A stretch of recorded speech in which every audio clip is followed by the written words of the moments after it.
नमस्कार, स्वागत आपका द न्यूज़ लॉन्चर पर। मैं हूं अशोक वानखड़े। लेकर आया हूं आपका अपना कार्यक्रम डायरेक्ट हिट। राम मंदिर में हुई डकैती, जहां चौकीदार ही चोर निकले, वहां चंपत राय और अन्य ट्रस्टी के इस्तीफे को लेकर दिन भर जद्दोजहद चलती रही।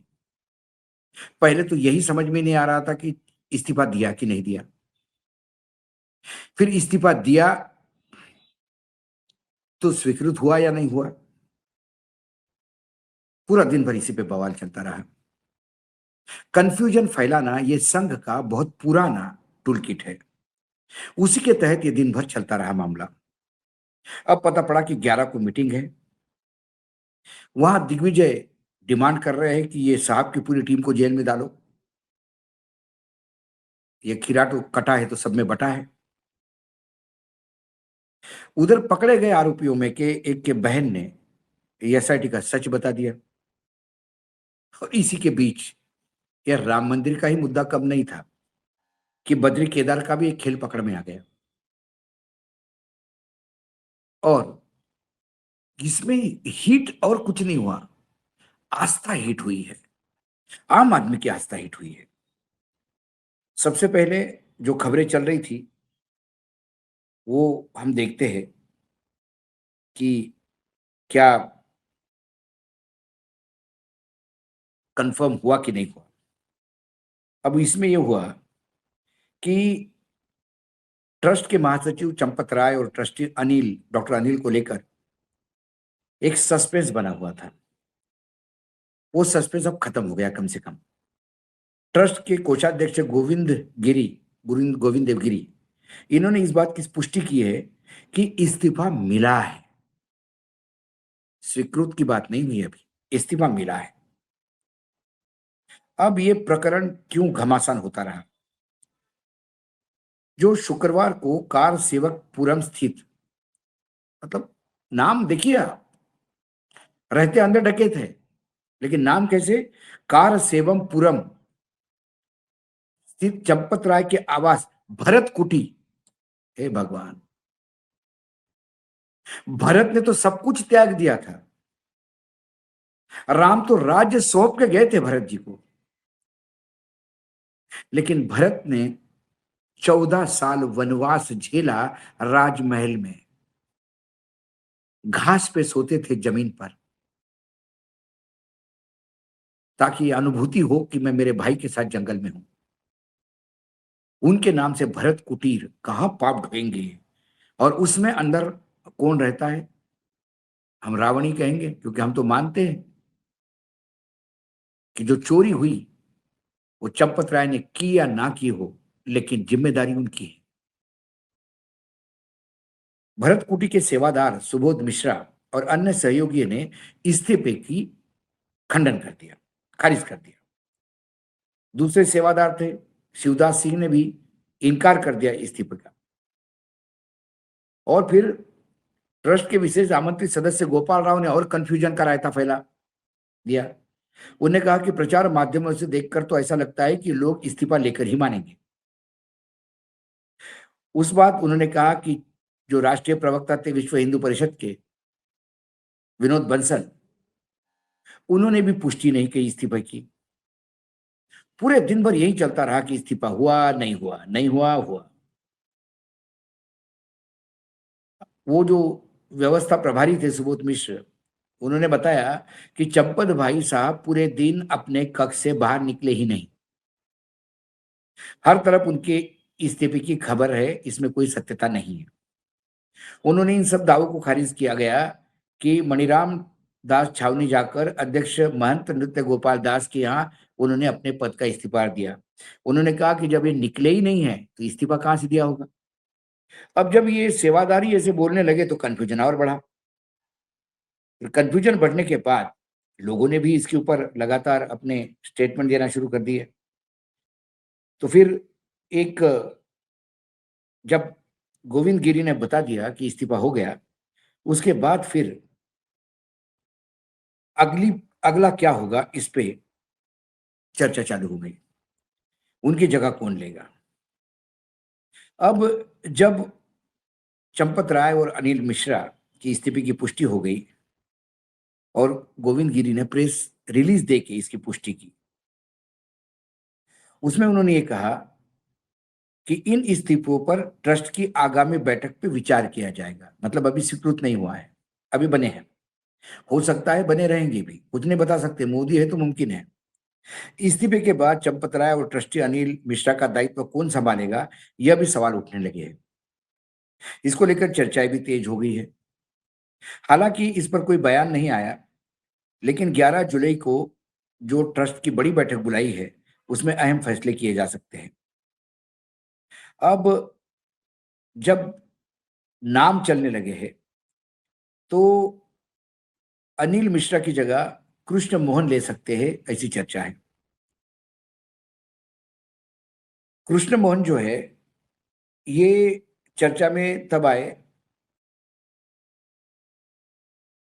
क्योंकि वो वहां काम करते थे और बहुत सारा चीज संभालते थे। चढ़ावे चोरी के मामले में आरोपियों पे एफआईआर में वादी बनने के बाद जो ट्रस्ट के सदस्य है कृष्ण गोपाल, इनका नाम सुर्खियों में आ गया। और वो लोग तो कहते कि भाई जब सदस्य बने तो लोग इतने नहीं जानते थे, लेकिन फिर एफआईआर दर्ज करने के बाद सारी दुनिया में लोग जानने लगे उनको। ये सरकारी नौकरी से रिटायर्ड होने के बाद फिर संघ में गए, फिर वो जिले के बाद प्रांत और फिर क्षेत्रीय संघ चालक तक का सफर तय किया। संघ ने उनकी कार्यों की प्रशंसा करते हुए उन्हें मंदिर में दायित्व सौंपा। अब अनिल मिश्रा का प्रमुख दायित्व उनको सौंपा जा सकता है, कृष्ण गोपाल को, क्योंकि वो दामन बेदाग है और संघ उनकी बहुत प्रशंसा करता है। लेकिन मुझे डर है, संघ यदि प्रशंसा करता होगा तो फिर सोचना पड़ेगा। चंपत राय की भी संघ ऐसी प्रशंसा करता था।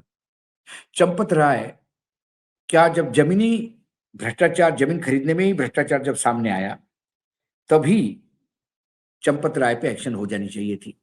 तो ये जो डकैती हुई ये अभी नहीं होती।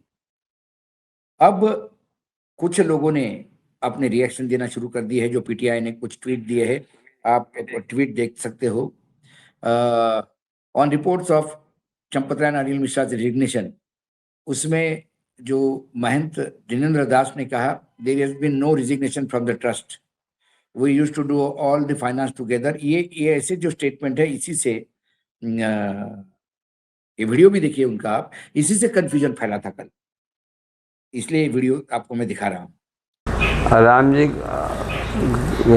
में कोई इस्तीफा नहीं है और हमारे सदस्य लोग कोई तैयार भी नहीं है, क्योंकि लेन देन में उनमें कोई कमी थी ही नहीं। हमेशा हर तीसरे महीने में हिसाब किताब करते रहे, आय व्यय का पूरा हिसाब बताए रहे। कोई कमी होगी तो हम लोग बताएंगे। कमी देखे नहीं, कैसे बोल रहे। जो महाराज जी मीडिया में खबरें चल रही हैं कि इस्तीफा हो गया, आप कैसे देखते हैं इसे? अरे आप मीडिया वाले झूठ से ही बोल रहे हैं, तो होशियार है ना। मतलब अभी इस्तीफा नहीं हुआ है,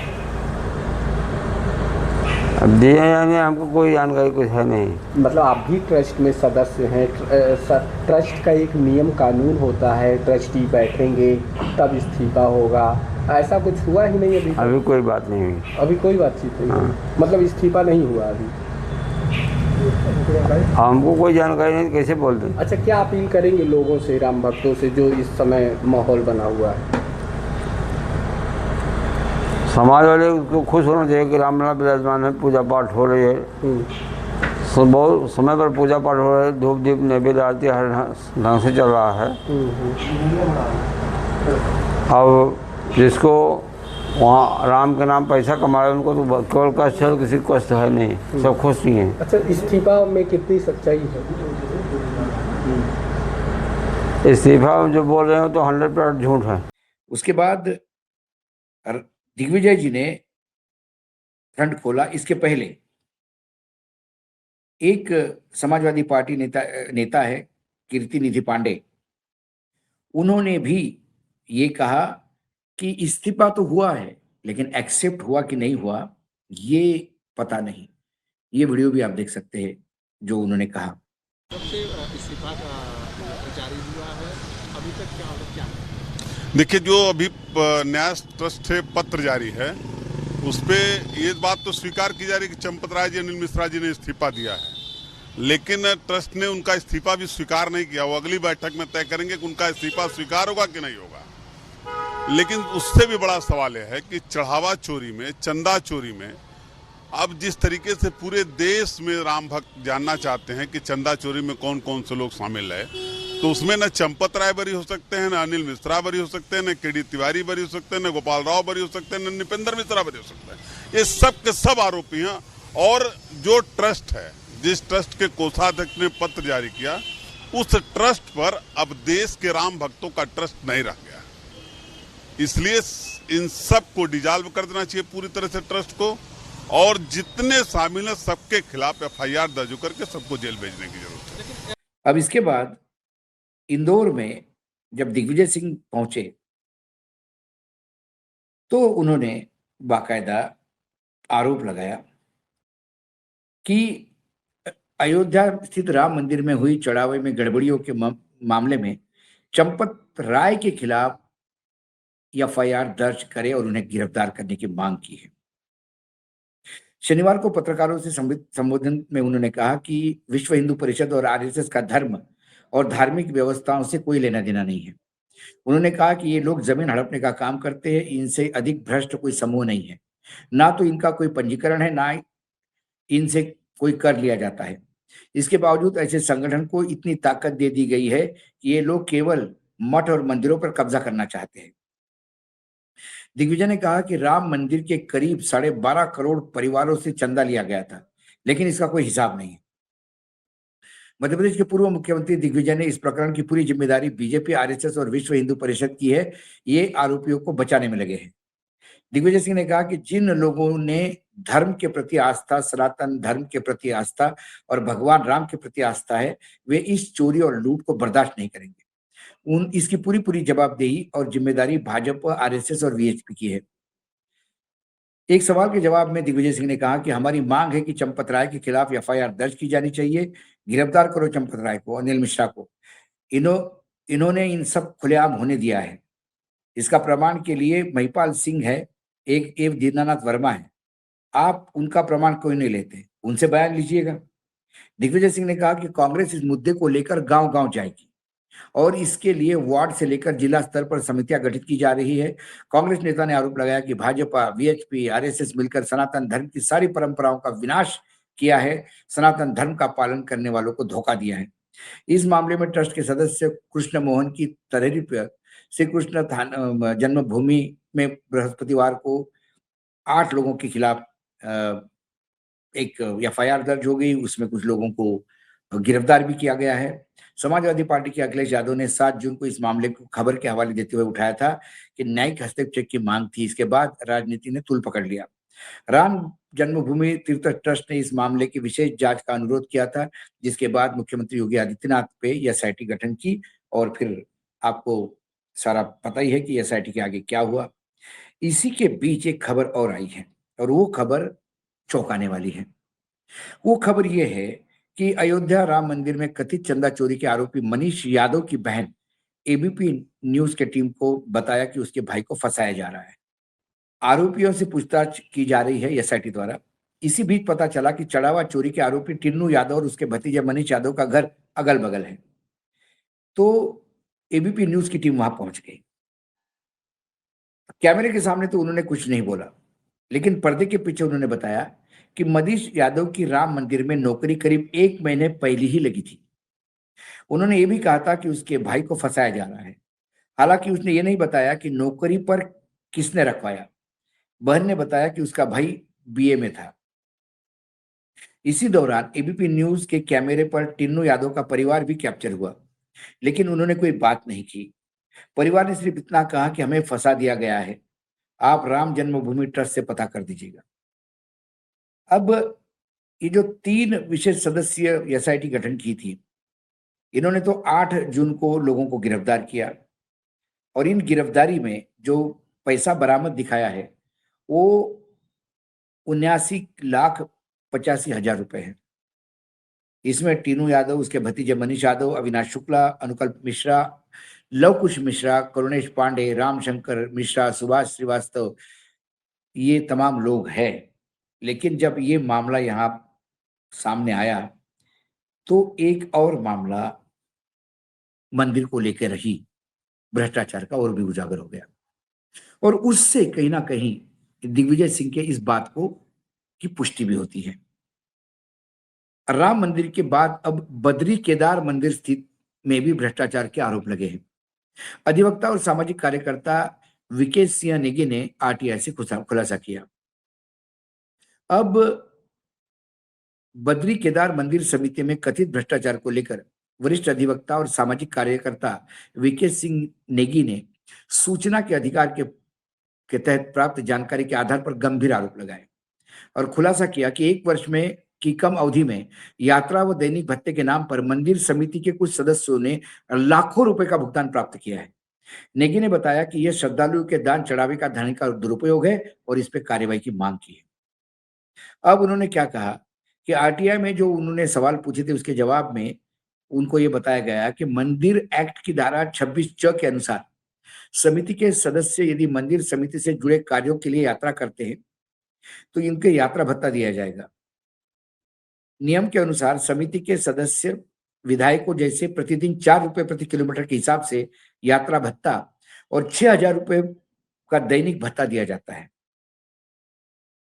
ट्रैवल अलाउंस, डे अलाउंस। इसी दौरान नेगी ने समिति के सदस्यों पर आरोप लगाया कि कई मामलों में उप समितीय बैठकों और धाम के व्यक्तिगत दौरों के बीच में भी समिति का कार्यक्रम दिखा के, अपने निजी दौरे को समिति का कार्यक्रम दिखा के पैसा ऐंठा गया है।